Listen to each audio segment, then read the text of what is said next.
Hello. In this video, I will discuss about love and marriage. That's going to summarize what is true love, select agape love as the definition and principles of love, and follow the principles about love. Okay. So, as you can see in the slide, this thing called love. A poet once wrote, "To love is to live, and to live is to love." What does this mean? It means the poet never defines his terms what is this thing called love. Probably no other dimension of human experience has been pondered, discussed, debated, analyzed, and dreamed about more than the nature of true love. Love is everywhere in our songs and in our books, on our television, and on our movie screens. Talk of love is always on the tips of our tongues, never far our thoughts or our conversation. Uh, each one or many of us, we have our own definition of what is love. Okay, what love is. And in this topic, we will know also what is true love. So, because we are going to summarize what is true love. True love. Yet to all, for all our thinking and talking, for our discussion and debating, or discussing and debating, how many of us truly understand the word love? Do we really know what true love is? In the 17th century, a French author, moralist, made an astute observation when he wrote, "True love is like ghost, which everybody talks about and few have seen." So, yan yung kanyang sinabi. Kasi hindi mo siya, nakikita but few have seen, understood it. Where can we turn for genuine knowledge in matters of true love? Saan natin nakikita? Sino magsasabi sa atin? So, Western popular culture tends to equate love with warm feelings, physical attraction, and sexual activity. This view of love is hammered into our brains every day through the books and magazines we read, the songs we listen to, the movies and television shows we watch, and the epidemic of broken relationship, failed marriages, and sundered families that characterize so much of our modern society should tell us that something is terribly wrong with the way we look at love, because our perspective of love is very important, because if not, it will affect us, even our relationship. So the best way to learn anything is to consult an expert. Now the question is, who is the expert about love? Sino kaya? Okay. Now, it's very important. Example, if we wish to improve our golf game, we go to a golf pro. If we desire to play the piano, we study under a qualified teacher. Who is the expert on love? No one understands love better than God, because He is the source. He's the one who gave us this kind, who first love us. He is the one who show us what true love is. And He is the source of true love. Not only did God create love and establish it as a central foundation stone of of human experience, but according to the Bible, God Himself is love. Kaya sinabi doon sa 1 John 4:8, God is love. So love defines God's very nature. So love defines God's very nature. What then does God say about love? Contrary to the common assumption of the world in general, love as presented in the Bible is not primarily an emotion, but an attitude of the heart. Emotions are not just or are not subject to command. No one can be ordered how to feel about a certain person or thing. Yet throughout the Bible, the Lord commands His people to love. Biblical love is a command. So it's not a feeling. So to love is a decision, because true love, according to the Bible, is the nature of God. God is love, and it is His command. Utos. So when we say, it says here that emotions cannot be subjected to command. No one can be ordered how to feel about something. it must be a decision. So to love someone is a decision because according to the meaning or the Bible, the biblical love is a command. So love the Lord, the first thing. So these are the evidence that the Bible is commanding us. Therefore, love is not emotion. Love is not just physical attraction. Love is not based on what other people say or what you feel, or it depends around you. So love is a command. And the Bible has a lot of verses to show that love is a command. It is a decision. So kaya maraming mga verses na nag-uutos sa atin about love. How to love God, how to love our fellow men, how to love our parents. So there is a command for each one of us. So love, first command. Love the Lord your God with all your heart and with all your soul and with all your strength. Deuteronomy 6:5. Another verse. Do not seek revenge or bear a grudge against one of your people, but love your neighbor as yourself. I am the Lord. It's also a command. Another one. But I tell you, love your enemies and pray for those who persecute you. Matthew 5:44. Another one. A new command I give you. Love one another as I have loved you, so you must love one another. John 13:34. My command is this, love each other as I have loved you. John 15:12. Another one, love the Lord your God with all your heart and with all your soul and with all your strength. Deuteronomy chapter 6 verse 5. Do not seek revenge or bear a grudge against one of your people, but love your neighbor as yourself. I am the Lord. Leviticus 19:18. But I tell you, love your enemies and pray for those who persecute you. Matthew 5:44. So this verse is not easy to do if you base love on what you feel. But if it is a command, you can do it because whatever our Creator demanded from us, He has given us the ability to do it. Whatever God demands, He provides. So kapag inutusan ka niya, ibig sabihin, bibigyan ka niya ng kakayahan na gawin ito. So, dahil ang pagmamahal ay decision, so you can love your enemy because it is a decision not based on what you feel. Kahit galit ka pa, kapag inutusan ka, kaya mo yung gawin. Masusunod mo yun. Kasi nga, it's a decision not based on feelings. So, a new command I give you, love one another as I have loved you, so you must love one another. John 13:34. My command is this, love each other as I have loved you. John 15:12. So, 2 times ko inulit yung mga verses na yon para emphasize that God commanded us to love. Let no depth remain outstanding except the continuing depth to love one another. For he who loves his fellow man has fulfilled the law. Romans 13:8. Ibig sabihin, kapag minahal mo daw yung kapwa-tao mo, ay sinusunod mo yung batas. The entire law is summed up in a single command. Love your neighbor as yourself. Galatians 5:14.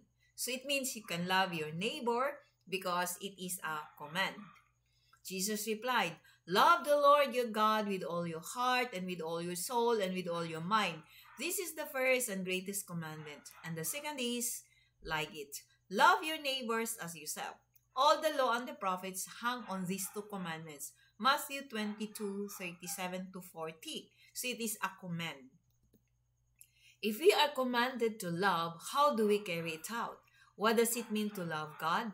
What does it mean to love another person? These are very important questions that cut right to the heart of meaningful relationship. So it means it is a command. So if it is a command, it means we will not base on our feelings. Iyon, paulit-ulit ko sinasabi kanina pa. Okay, so many relationships today fail because of an inadequate concept and understanding of love. Love is not primarily an emotion, but an attitude of the heart. It means it is a decision. So that's why ang kinakasal ay nangangako sila, nanunumpa sila na mamahalin nila yung bawat isa. So kapag alam nila na ito ay utos at pinagbigkis sila, wala sanang maghihiwalay. So dahil yung konsepto natin sa isang bagay, kapag mali yung ating concept, hindi kagaya ng concept ni God, yung pagmamahal na sinasabi sa Bible, then magkakaroon talaga ng divorce or hiwalayan or broken family kasi nga nababase sa feelings. Alam ni God yun eh. Kaya ang love ay hindi nababase sa feeling. Bakit? Kasi kung nababase yan sa feelings, every 5 minutes or every 5 seconds, our feeling, emotion change. Another one, siyempre kapag kagalit ka na, siyempre hiwalay na tayo kasi galit na ako sa'yo. So, ibig sabihin nakabase sa feeling. But love is not a feeling. It's an attitude, is a decision. So, hindi nababase sa ating nararamdaman. So, here, I will show you different meaning of love. Or mayroong iba-iba sa Greek word. They use 4 different words for love. Kasi sa English word ay walang tamang specific na word na love. For example, you love for food, you love for your pet, you love for your husband, you love for your sister. Ay pare-parehong love na word ang ginagamit. So, ibig sabihin, pag sinabi mo, I love my dog, I love this food, I love cheesecake, I love my husband, I love my friend. So, pare-parehong love. But in Greek word, they have the specific word for each situation. Okay? Or relationship. So, pag-aaralan natin, I explained to you, there are 4. Phileo, Storge, Eros, and Agape. So, ano ibig sabihin ng Phileo? So, Phileo is the love of friendship, taking its root meaning from the related word philos, which means friend. Phileo is the most general term in Greek for love. It refers to the love that one has for a friend or acquaintance. So, pwede mong sabihin sa isang tao, I philia you. It means, he's your friend. Pag yun yung ginamit mo. At itong pagmamahal na ito ay nakabase lang sa likes. Okay, so the kind of love that you need sa pag nag-asawa o opposite sex is another kind. So itong phileo is a common experience for all of us because we are social creatures by nature. Kaya nga we are naturally attracted to other people who share similar interests with us, in whom we find a kindred spirit. True friendship is a spice of life. So, you like that person, you love that person, you become his friend because of your common interest dahil nagkakaintindihan kayo. So, it is based on something. So, it is it is based on your interest, something. Kapag ayaw mo na yung ugali niya, ayaw mo na sa kanya. So, that is friendship. Kaya mahalaga na maintindihan natin. So, this kind of love has condition. It is based on physical attraction or your interest. So, mayroon siyang basis. So, mayroong natawag na criteria na conditional love. Okay, so another one is the storge, the love of family. Closely related to phileo, but more close-knit. Storge is the word the Greeks used to refer to the love of family relationships. Storge describes the tender affection of parents toward their children and that of children toward their parents. So, pagka isang tao sinasabi niya na rin, ay storgio, it means he is your relative or your loved ones. So, ito naman is an obligation. It is based on your obligation. You love that someone because he is your family. Storge has something to do with your family, and because they are your family, it means you have to love them. So we take that love for granted. After all, we're family, aren't we? So it means you love them because they're your family. Although most of the time that love is genuine, it is still a dangerous assumption. Even though masasabi mo ng pagmamahal ng ina sa anak ay pure talaga, walang walang halong pakunwari, because that's pure, but still based on obligation. Okay, so another one is Eros. So Eros is a sexual love. Referring to Eros as sexual love is really not very accurate because, strictly speaking, sex has nothing to do with true love. It's a sensual love. So, pag sinabi nating Eros, it's just a sensual love. So, the ancient Greeks delighted in, and in a way even worship the beauty of human body and sexuality. Eros was the word for sexual activity in all its forms, which they regarded as a type of love. Eros was also the name of Greeks gave to their god of love. So mayroong Greek na tinatawag na god, Greek god. Their god of love. Ang tawag sa kanya is Eros. Worship of Eros involved, among other things, ritual sex acts and prostitution. So the god Eros still reigns today in virtually every segment of society. Millions of people worship daily at the altar of Eros and call it love. So, yun yung sinasabi na uh, Eros love is a sensual love. So within the secret and monogamous bounds of marriage established and ordained by the Creator, sex is a warm, intimate, and beautiful expression of love, but by itself, it is not love.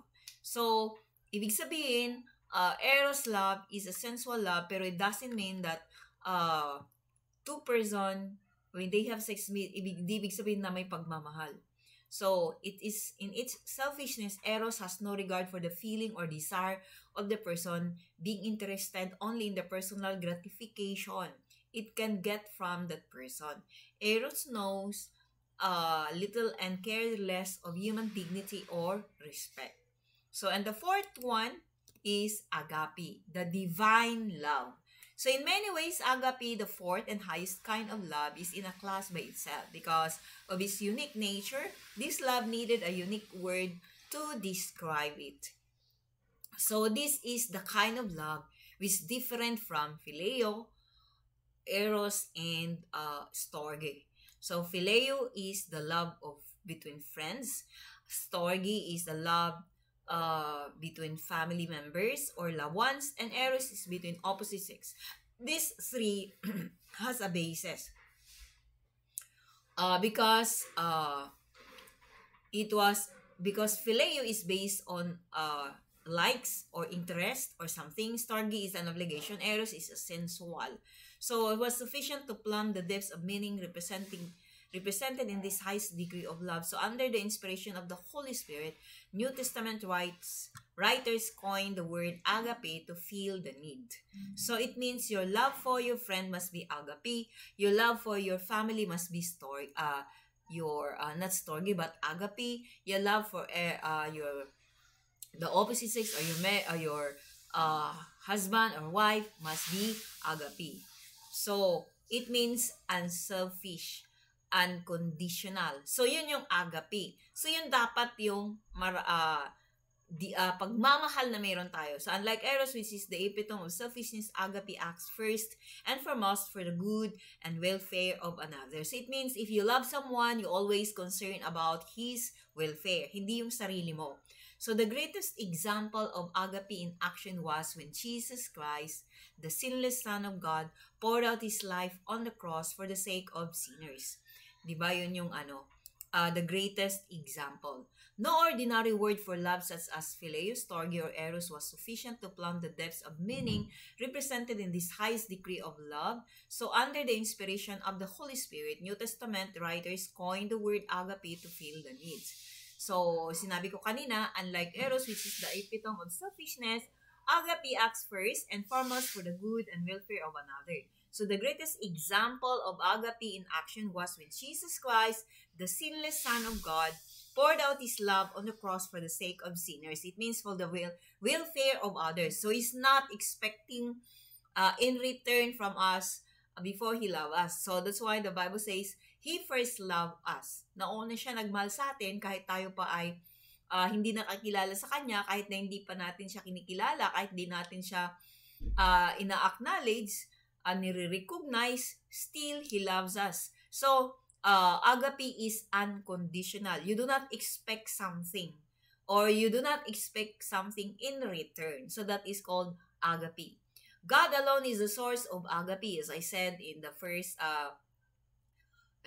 kanina before I started, not God alone is the source of agape.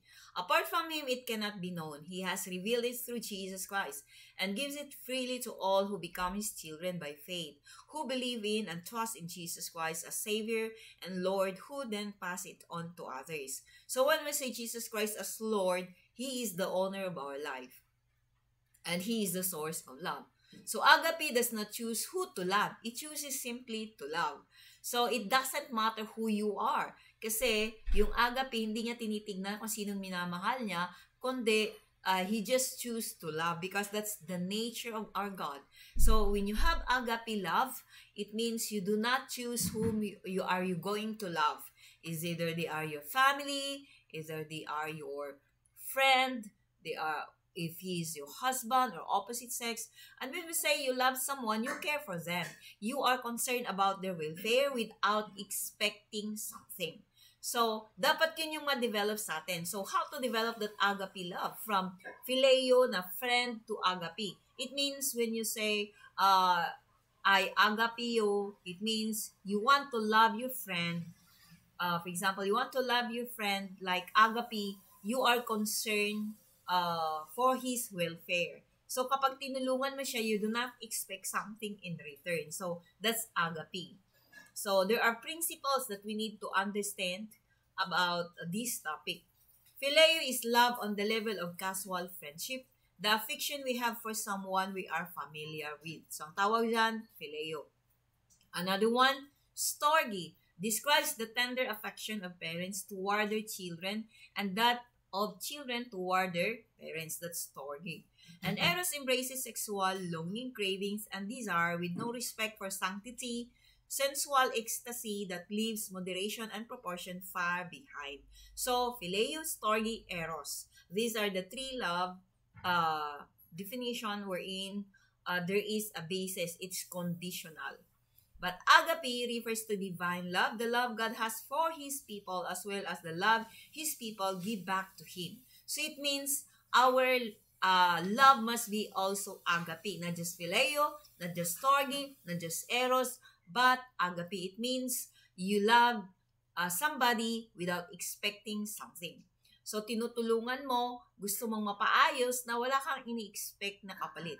Kasi pwedeng sabihin ng isang magulang, paaralin kita para kami pagtanda, bigyan mo rin kami or alagaan mo kami. So, yun ay, you're expecting something in return. But when we say agape, it means you do not expect something in return. So, dapat pag tumulong ka or you care for your friend or your brothers, you help them not expecting something. Agape is unconditional love. Kaya ba natin gawin yon? Yes. Ang sabi ko kanina, whatever God demands, He provides. So, when God commanded us, if God commanded us to love one another, it means He has given us the ability to love other people without expecting something. Because agape is self-giving. Agape is a person. It means it's your nature. Agape is oneness. Agape is others conscious. So you are just, you are concerned about others without expecting something. So, di ba, paulit-ulit na sinasabi natin. So, yan ang tinatawag na agape, and that should be the love that we have. Agape is self-initiating. Agape takes responsibility. Agape is proactive. Agape is a choice. It is a decision, not based on feelings. Agape never changes. So, hindi nagbabago. So, tandaan natin, that's agape. Kailangan, yun dapat yung pagmamahal na meron tayo. Paano? You have to decide to love your friend, to love your parents, to love your loved ones, to love your husband, or to love the opposite sex. It means you love them agape. You love them because you just love them. Hindi dahil sa responsibility mo, because you just choose to love them without expecting something. So it means you are concerned about their welfare alone without anything or something in return, expecting something in return. So the important component of successful marriage is agape love. So, ang ating gagawin, assignment. Okay, turning phileo to agape. turning storge to agape, turning eros to agape, applying agape in your daily life. So, 4, how can you turn phileo to agape? Yung pagmamahal mo sa friend mo, paano maging agape? Yung pagmamahal mo sa family mo, storge, loved ones, para maging agape. Your opposite sex, loving your opposite sex, how are you going to turn that into agape? And applying agape in your daily life. So, para masagot mo ito, kailangan ay napakinggan mo. Kung hindi mo naintindihan, pwede mong ulitin para malaman mo kung ano yung sagot sa 4 na ito. So, that will be your assignment for this topic. That's all. God bless everyone.